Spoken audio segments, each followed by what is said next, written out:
I think we've been surrounded by death for so long, we've just gotten used to it. What kind of family finishes building a cemetery before starting the house?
It's embarrassing for me to admit this, but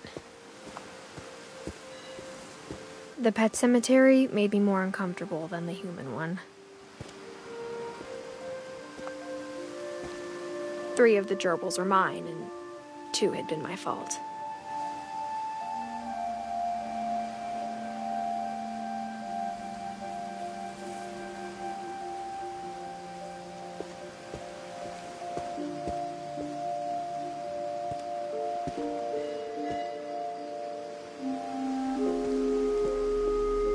Sven built the house, but it was Edie who designed the cemetery.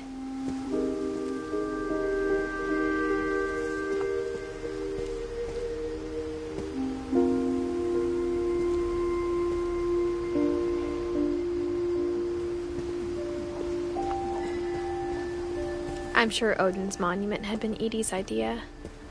My mom was always trying to move on, but for Edie, the past never went away. She could see it poking out of the water at low tide.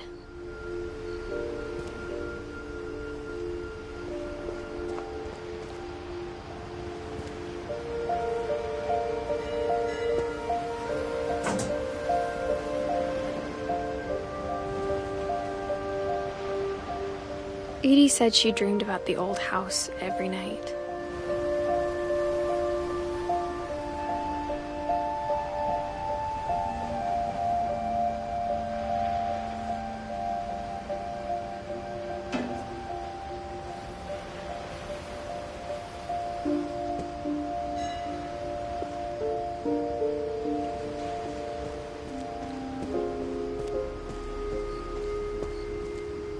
Edie's side was always easier for me to understand.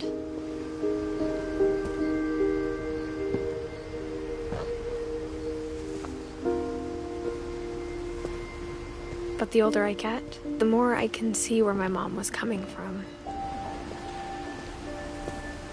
Her dad had been pretty strict, but it wasn't enough to save her brothers. She was just trying to do better.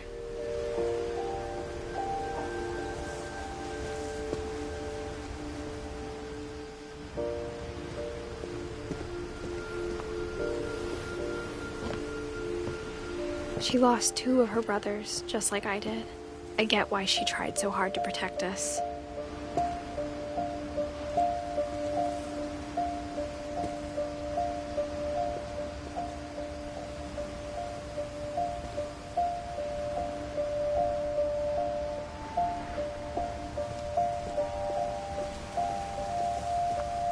There's so many things I wish I could ask my mom now. Part of me thinks this is what she wanted all along. For me to come back someday and find everything out for myself.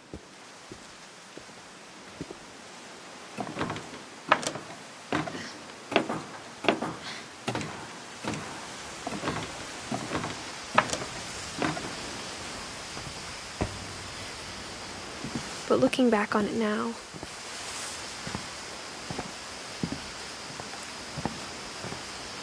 If she told me there was going to be so much climbing, I never would have come when I was 22 weeks pregnant.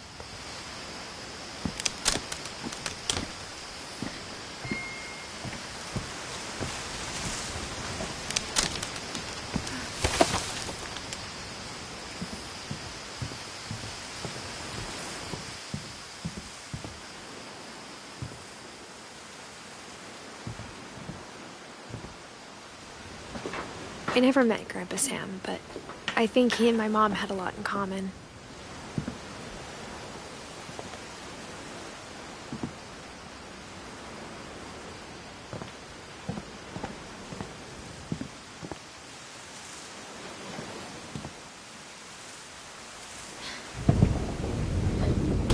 They were both pretty intense.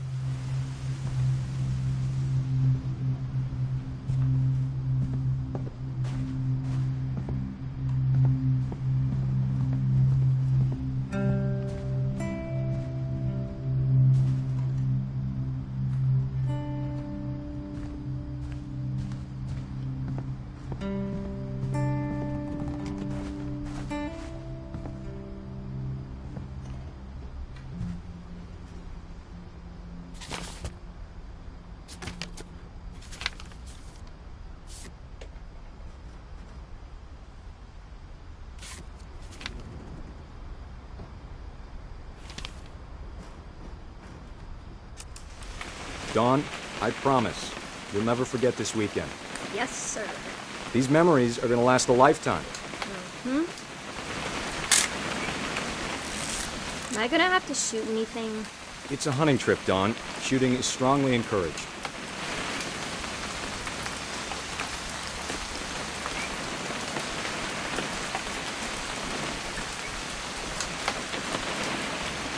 What?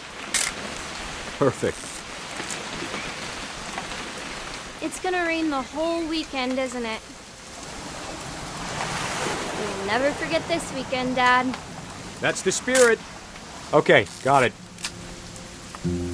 I'm gonna take some pictures, okay? Just be careful. That camera's older than you are.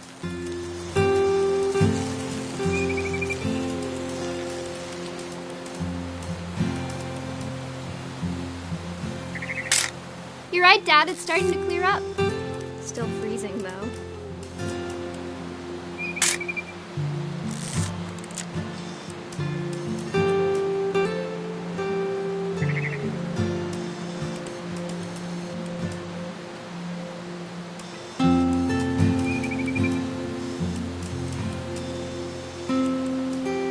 Definitely should not have drunk all that coffee. Hold still while I take... Hey! That's a keeper. I'm just saying, I'm not always gonna be here, Dawn. You'll need to remember this stuff, if you want to survive. I'll be fine, Dad. You know who else thought he was gonna be fine? Some guy who died. Dawn, I'm being serious. I know, Dad. You're always serious. Doesn't being out here make you want to chill out? Well, to tell you the truth, I haven't been out here in 20 years.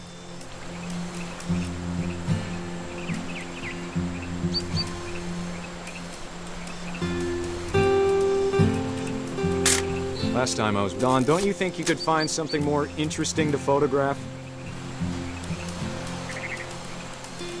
Your grandpa Sven taught us how to fish, how to build a fire. We found an old logging trail. There were deer everywhere. I bet if I could remember where that trail was, we'd spot a buck for you in no time. Give me a minute to check the map.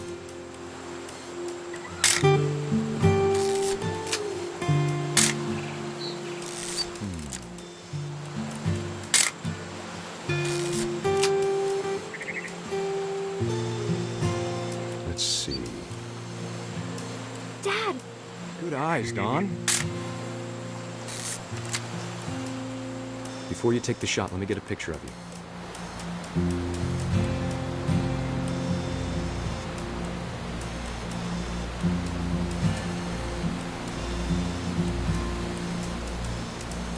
Dad, Just breathe.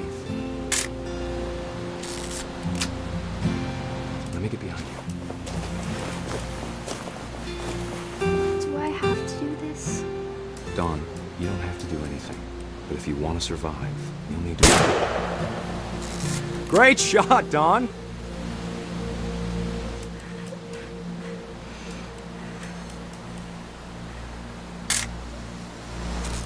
I'm proud of you, Dawn. Always remember that, okay?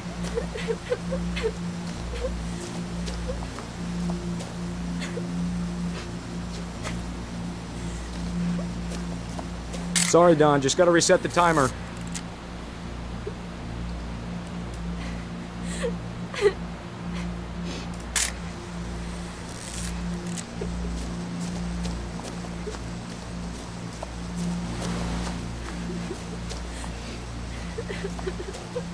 Dad, it's twitching.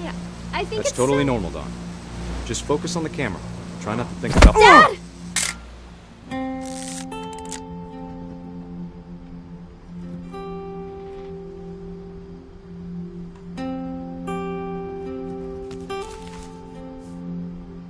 Of all these stories, that's the one I wish most that my mom had told me.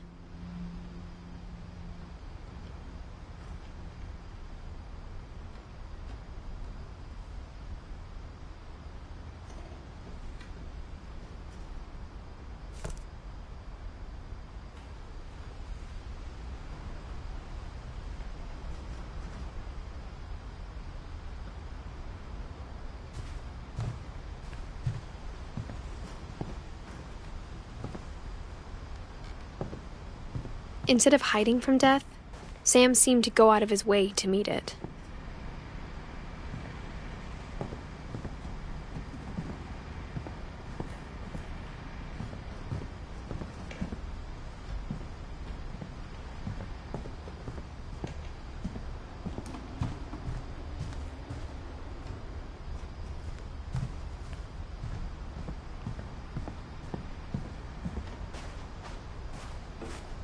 Sam spent his life shooting photos, but Mom said he got nervous being in front of the camera.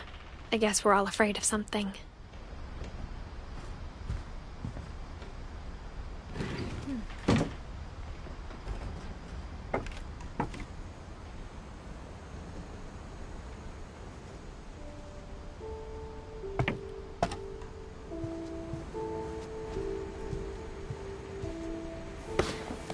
After Sam died, my mom and Edie got really close. They'd both lost a lot.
I can't imagine my mom ever writing poetry, and yet...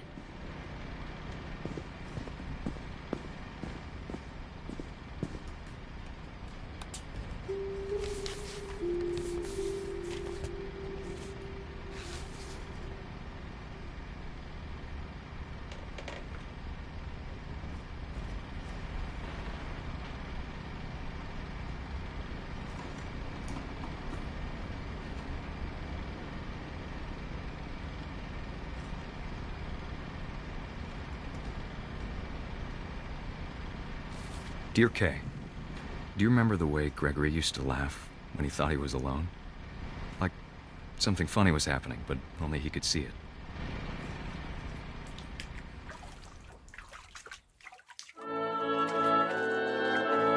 I think he saw things the rest of us don't.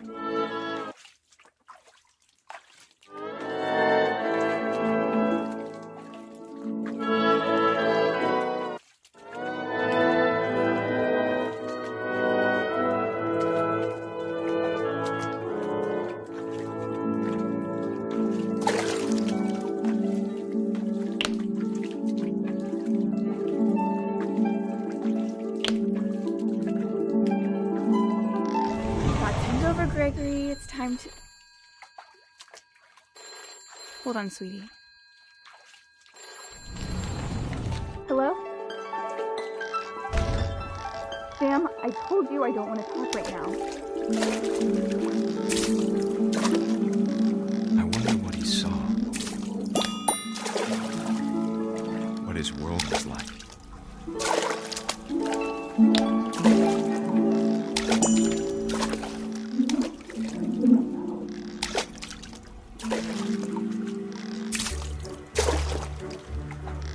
He reminded me so much of Calvin. Lost in his imagination. Whatever it was, he saw.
Sure made him happy.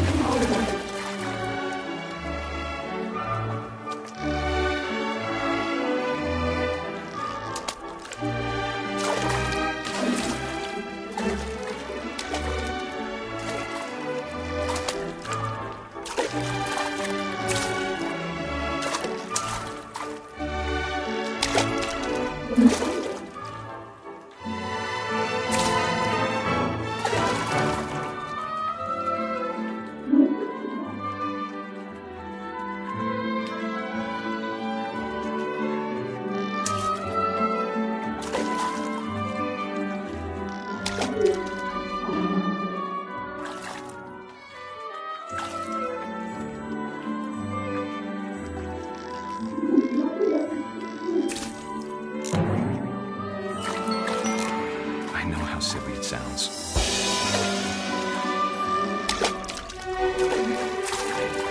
I worry about a baby being too happy.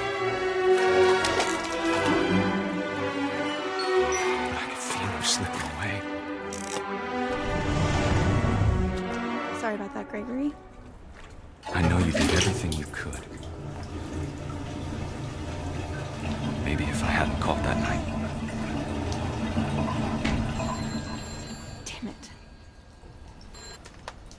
Hold on, I don't want Gregory. I wish he could have told us about the world he saw.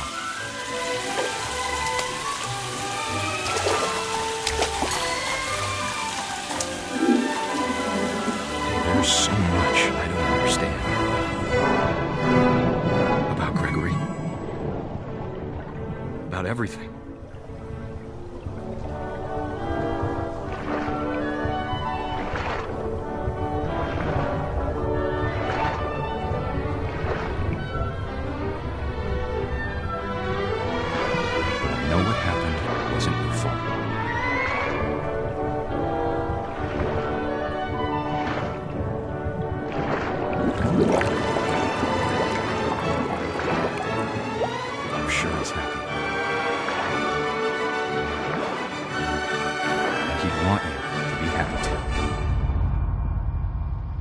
Good luck, Kay. Love, Sam.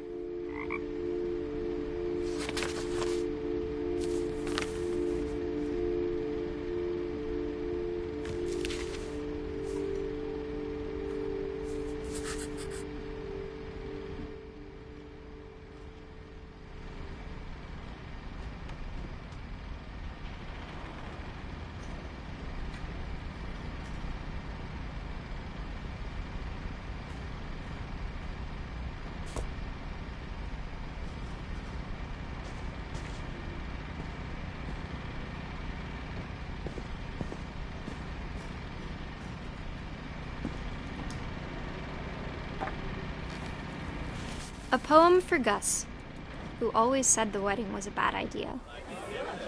Our father never hit us kids, at least not very hard, before the day my brother said with teenage disregard that he'd be dead before he'd see a wedding in our yard.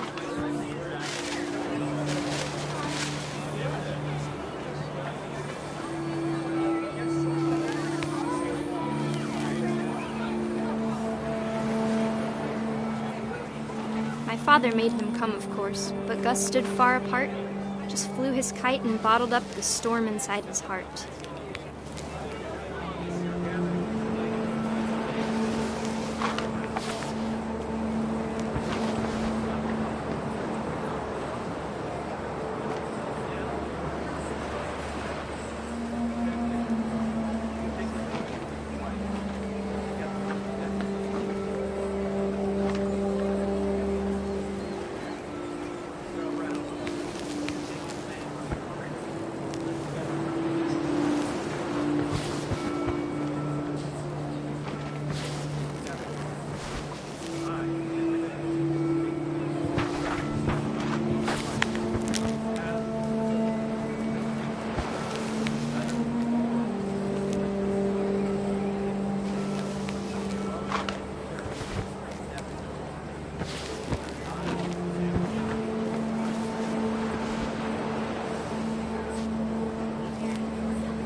I tried to talk him out of it, but though he'd never met her, "We don't need a stepmom," were the words that I now remembered. pronounce you husband and wife. You may kiss the bride.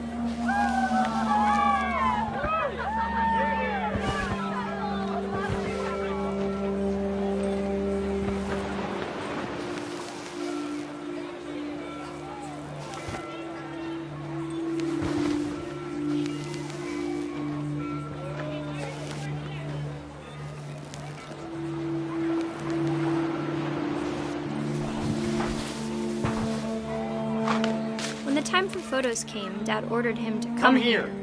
But Gus declined, and as a sign held up his middle finger.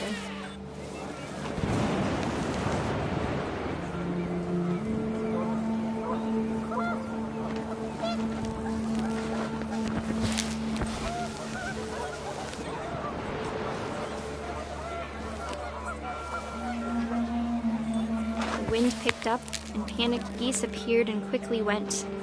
But all the humans did that day was go inside the tent.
Rain came down in buckets then, but no one seemed afraid that nature might destroy the tent our dad had crudely made.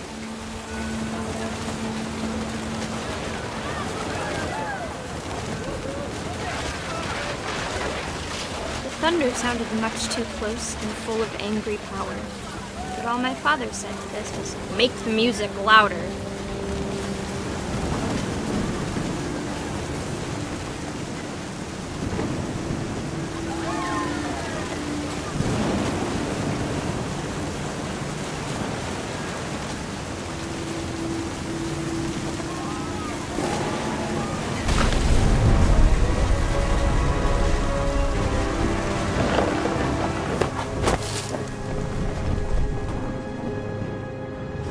I wish that I could truly say I thought about you on that day. Out there on the beach alone, just you, the wind, the sea, and foam. But I didn't, until we found you.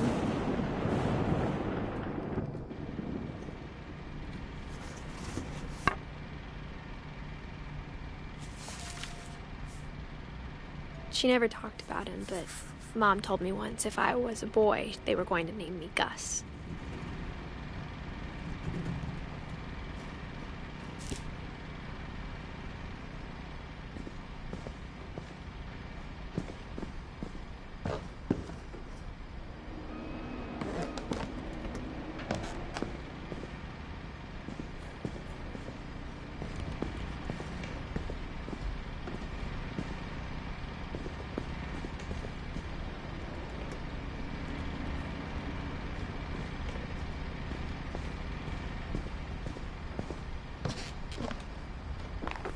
My mom moved up to the loft after her brothers died. At the time, it was as far away as she could get.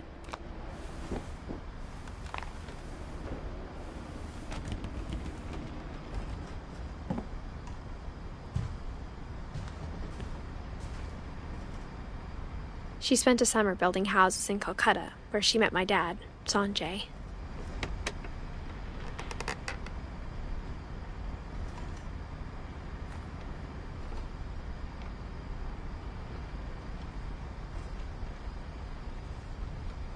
My mom moved to India a week after graduation and got a job teaching English. Louis was born a year later.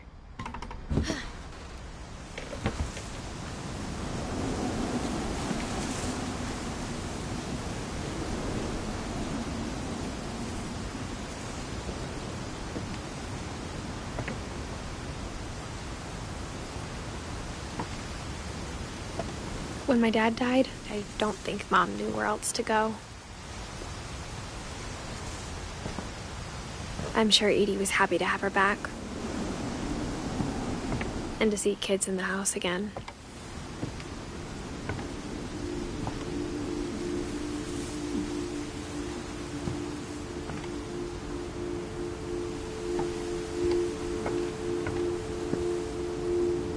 The house had to get a little bigger, but Edie was used to that.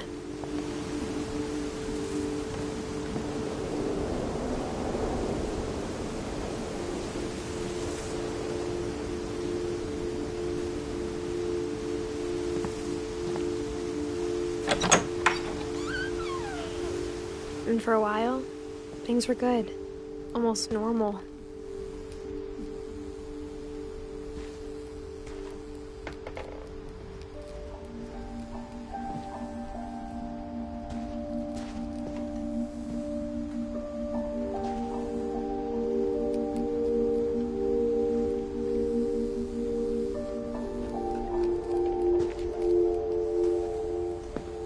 But it didn't last.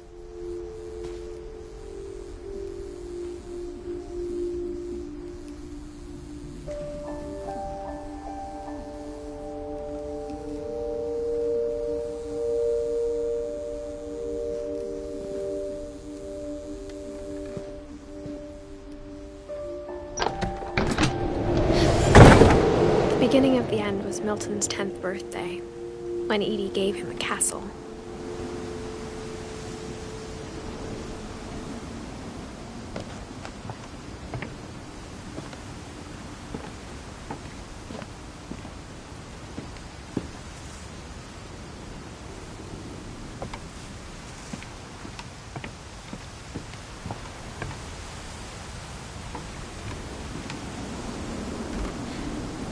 I Everyone always told me to stay out of Lewis's room.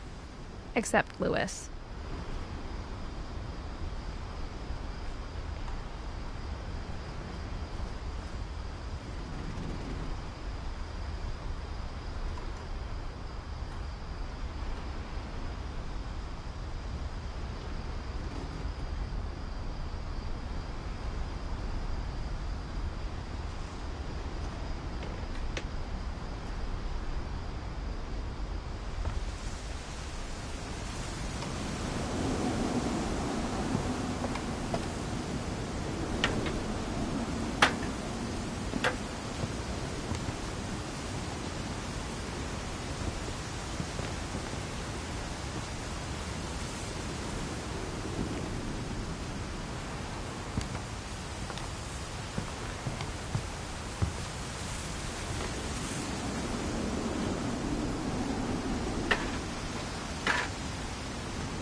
After Milton disappeared, the only thing he left behind was a room full of paintings.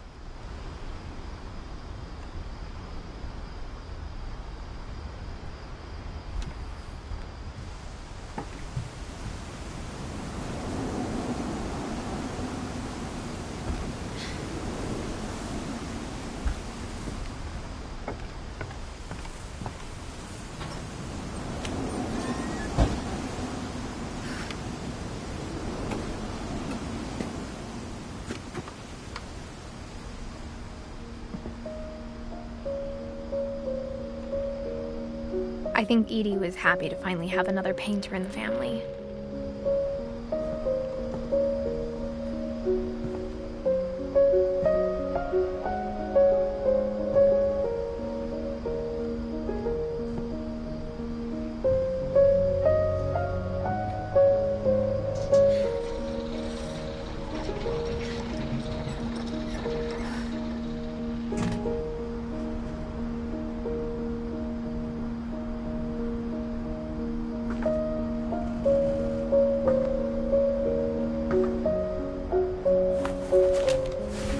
Milton Finch in The Magic Paintbrush.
was 4 when Milton disappeared.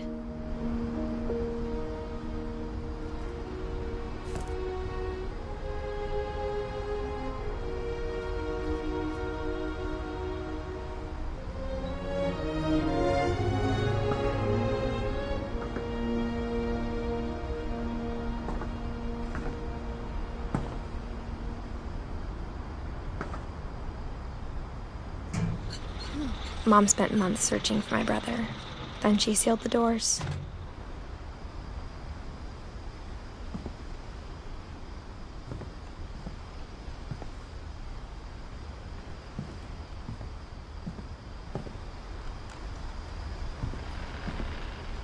Whatever Milton had found in the house, Mom didn't want it getting out.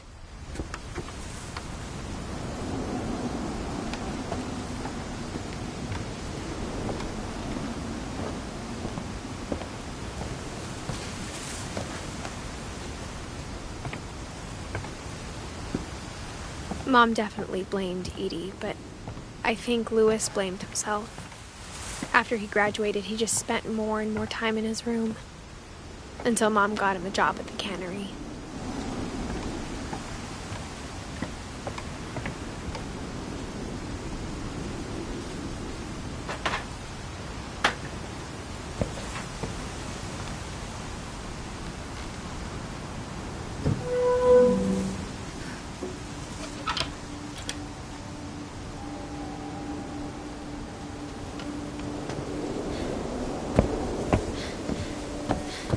Louis's room smelled very, very familiar. That part of him lived on.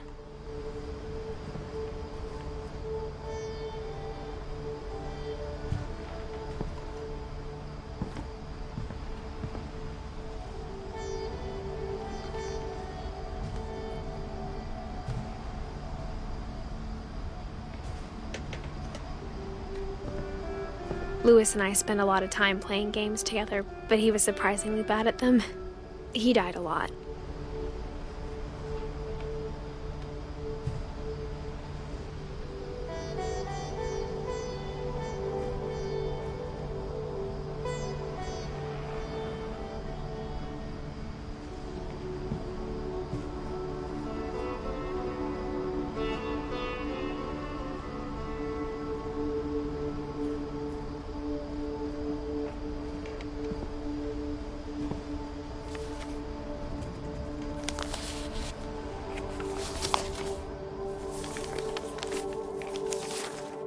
Dear Mrs. Finch, as Lewis's psychiatrist, I can understand your desire for an explanation.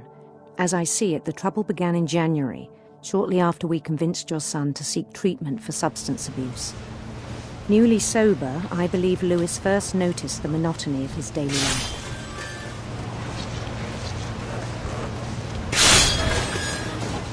He kept working at the cannery.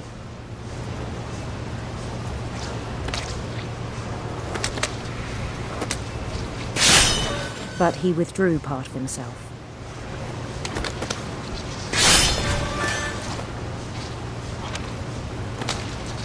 In our sessions, I saw the same behavior.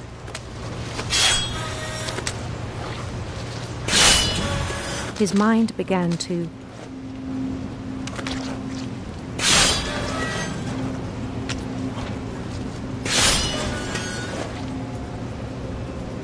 wander.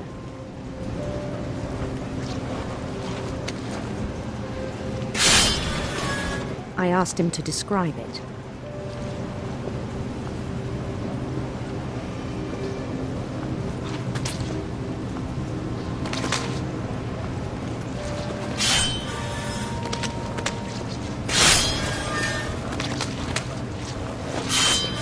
He said he started small.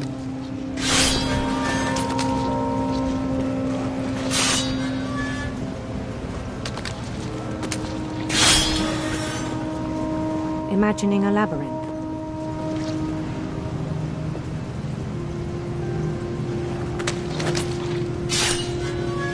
He'd feel his way about.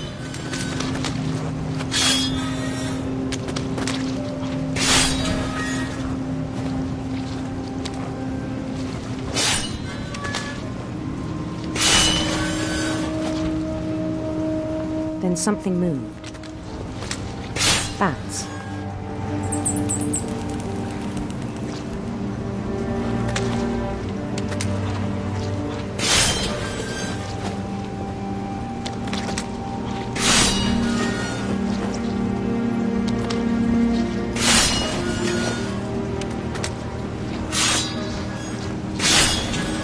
And toads.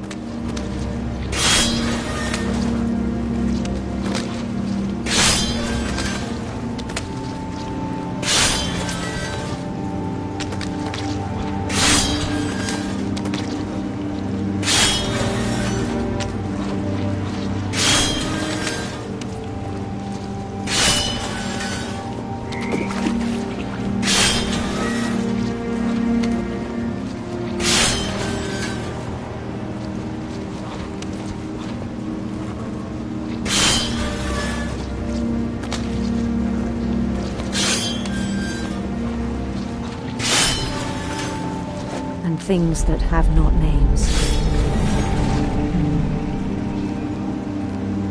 He knew it was all in his head. But he took it very seriously. I had hoped he'd find himself.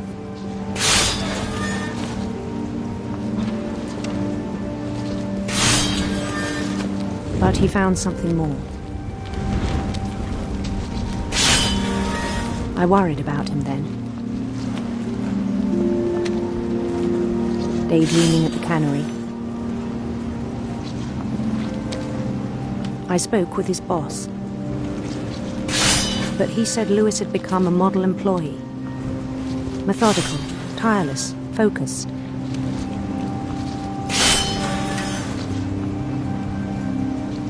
Like a whole new Lewis. So I let him go on.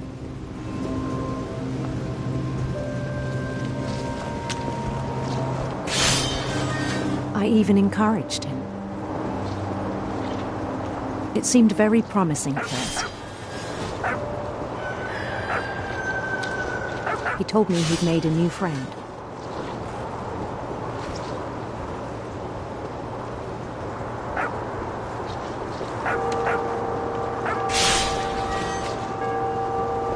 On the edge of a city he named Lewis Total.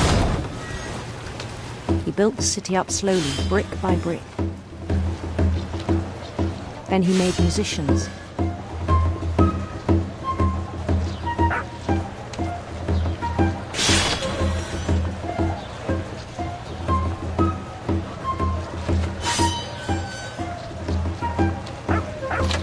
And songs for them to play.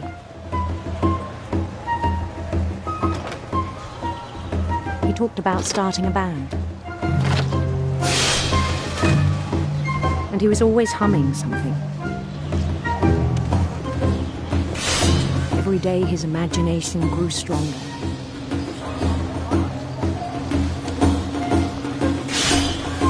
He no longer spoke at the cannery. But his chopping was as reliable as ever.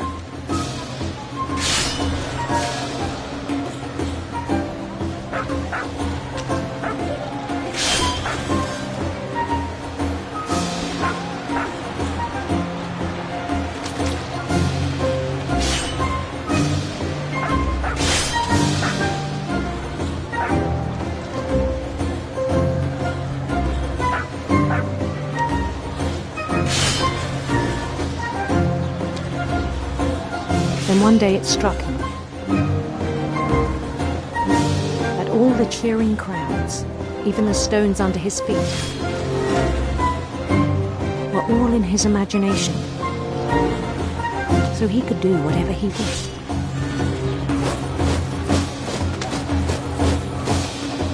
He held an election for mayor,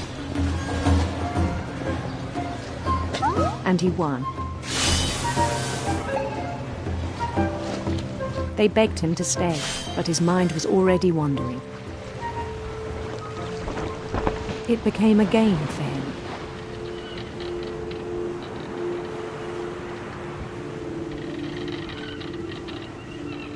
He'd conquer a city, then immediately push on.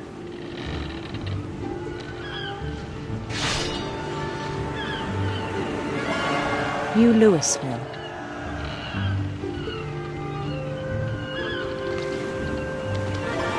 St. Louis. He started drifting away from our reality.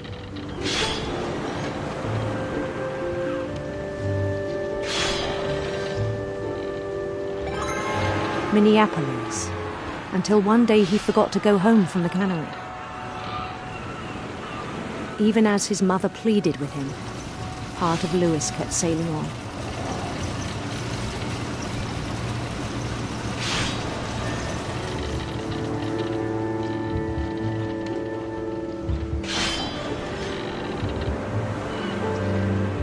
In Louisburg, he heard rumors of a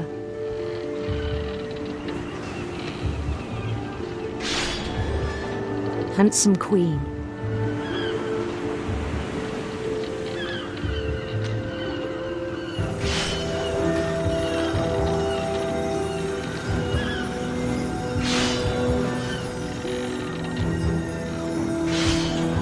The queen was on her own quest for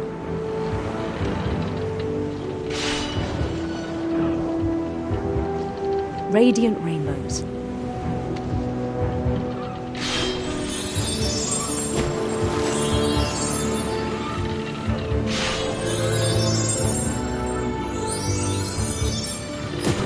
He followed the sound of her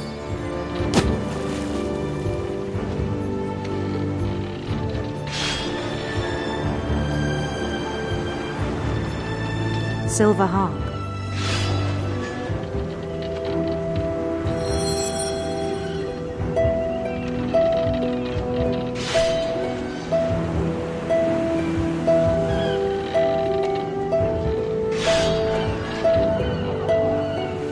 His chase led him to a golden palace east of the sun and west of the moon. Even then, his logic remained sound.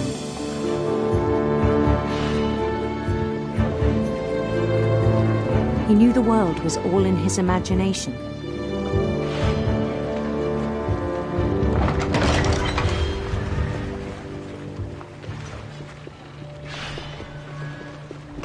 But he was so proud of having created it.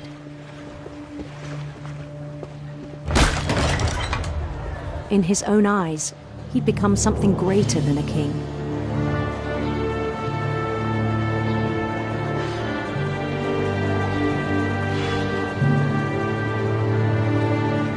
For someone who'd never known success in the real world, I think it was overwhelming. And then it struck him that the real Louis was not the one chopping salmon, but the one climbing the steps of a golden palace.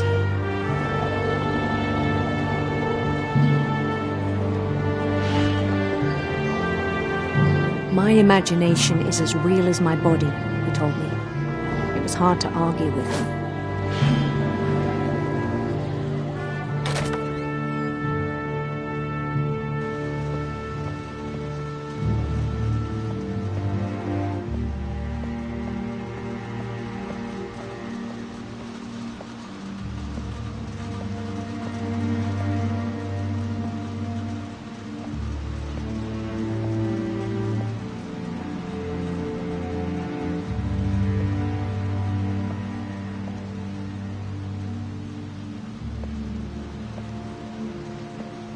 He began to forget the world we know.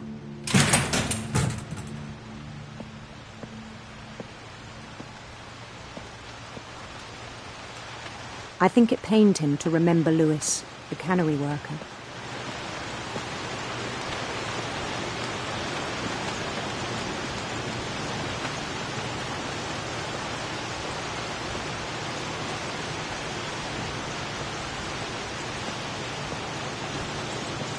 He began to despise the man with a royal contempt.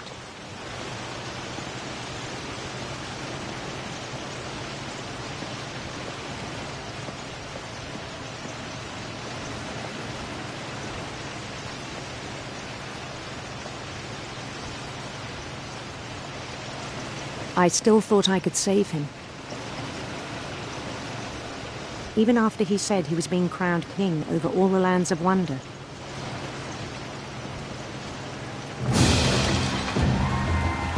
palace would be packed with his companions.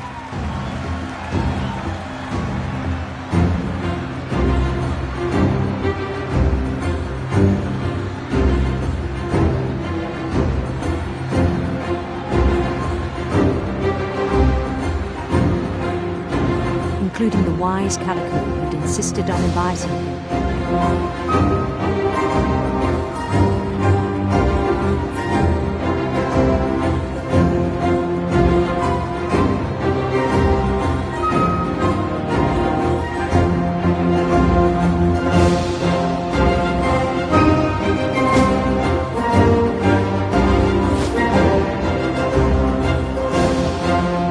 His queen waited, holding his crown.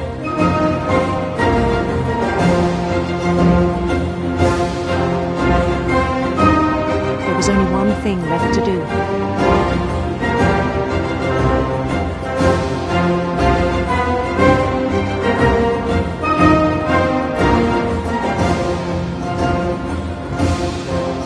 Bend down his head.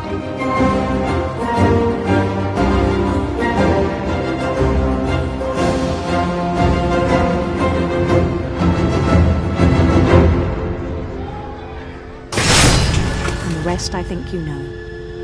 Mrs. Finch, your son was a kind man who will be missed by all of us who knew him.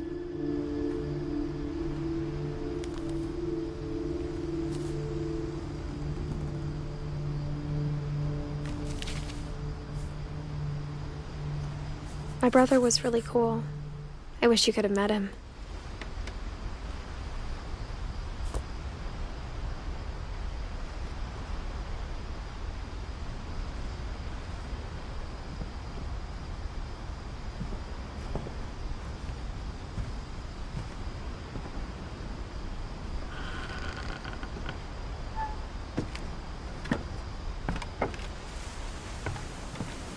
On the way back from Lewis's funeral, my mom told me to start packing. She waited until the day before we left to tell Edie. I'm not sure if she wanted to make it easier or harder.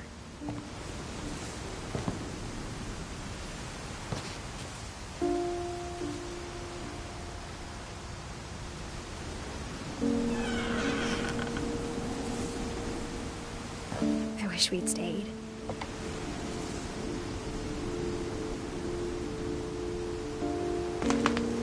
But I understand why we left.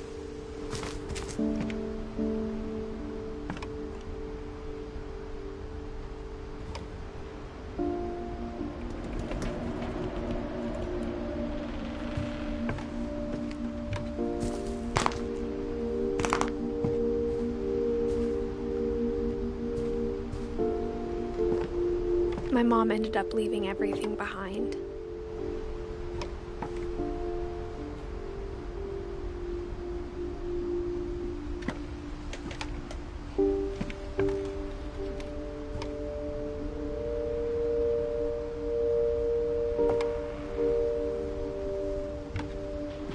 What happened that night had been coming for a long time. Maybe it should have come sooner.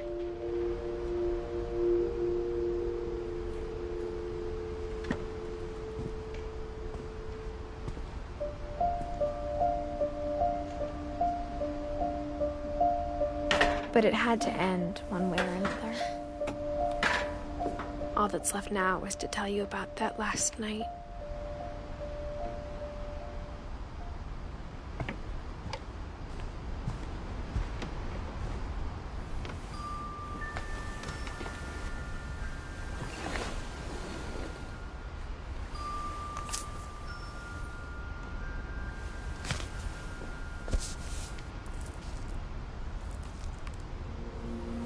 That whole last day, Edie just watched us pack and didn't say a word. Until supper, when she raised her glass and said, "To our final night together, and all our final nights apart." Grandma, you know what I said about alcohol. Some of your medications are very Edith, specific. I left a present for you in the hallway. Why don't you go open it? The grown-ups have to argue now. I'm sorry, you're right. We're all leaving tomorrow. Let's just enjoy our last... I'm not leaving. Edith, you're excused.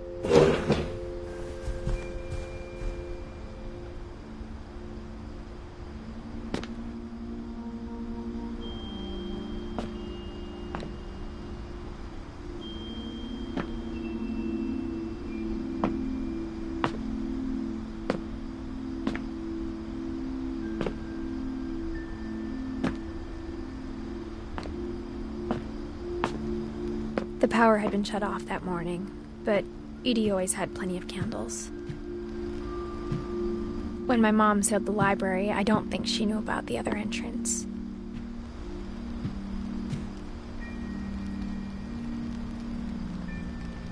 Or that Edie had a key to it.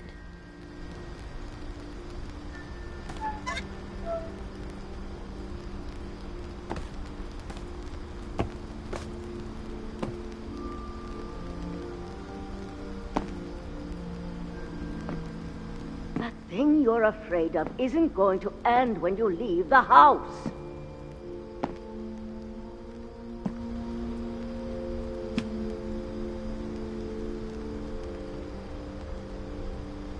Edith has a right to know these stories. My children are dead because of your stories! I think it's best if Edith and I leave tonight.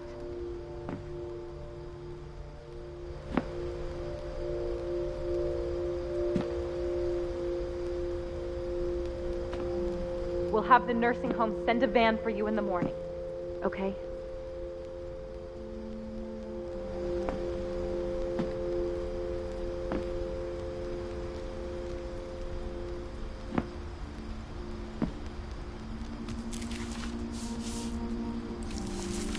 Dear Edith, there's so many stories I wish I could tell you, but there's only time for one.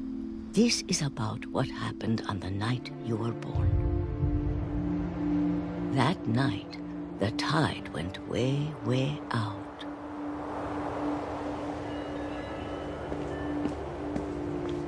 It was the first and last time I ever saw the old house aground. There'd been an earthquake out in the middle of the ocean. They called it the lowest tide in 1,000 years. God, it smelled awful. You know, I've seen that house every day of my life.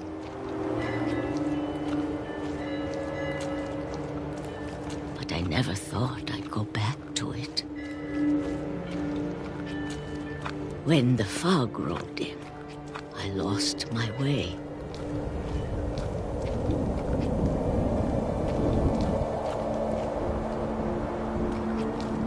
I got turned around.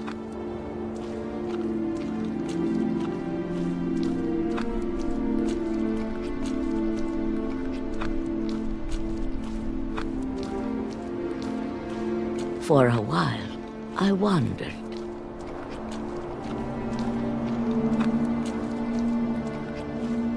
I started seeing things.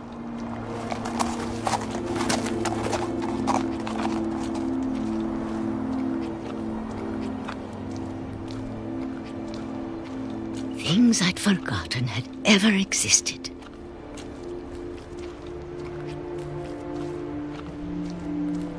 But when I saw them, they felt like old friends. That night, a lot of things came back to me. Or maybe I came back to them.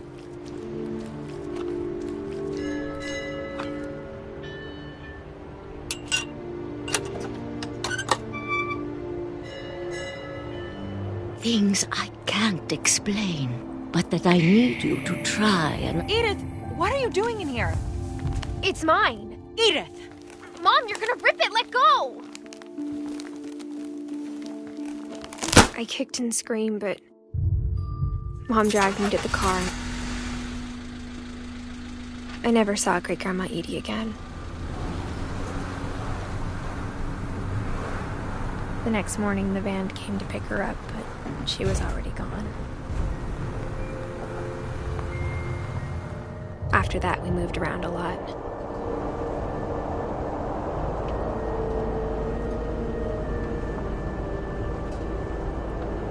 We both tried to make the best of it.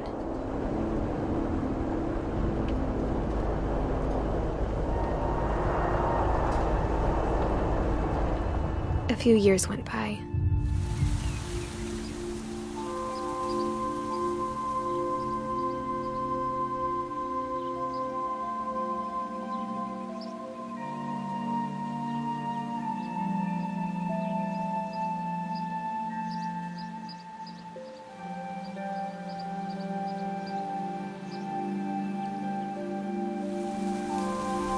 My mom doesn't like to talk about it.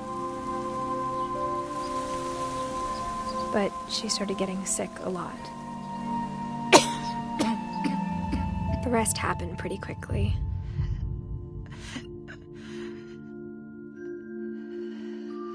She got better for a while, and then she didn't. And then I was alone.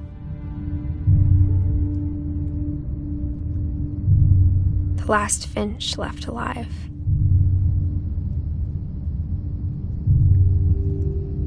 Until I found out about you. I'm still not sure what to tell you about all this. If we lived forever, maybe we'd have time to understand things. But as it is, I think the best we can do is try to open our eyes. And appreciate how strange and brief all of this is.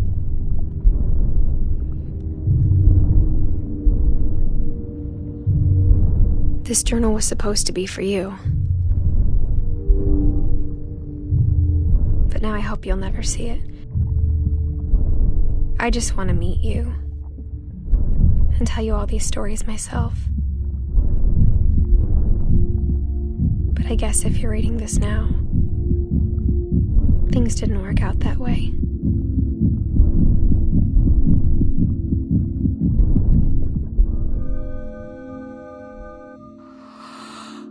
This is where your story begins. I'm sorry I won't be there to see it. It's a lot to ask, but I don't want you to be sad that I'm gone. I want you to be amazed that any of us ever had a chance to be here at all. Good luck.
A lot of this isn't going to make sense to you, and I'm sorry about that. I'm just going to start at the beginning, with the house.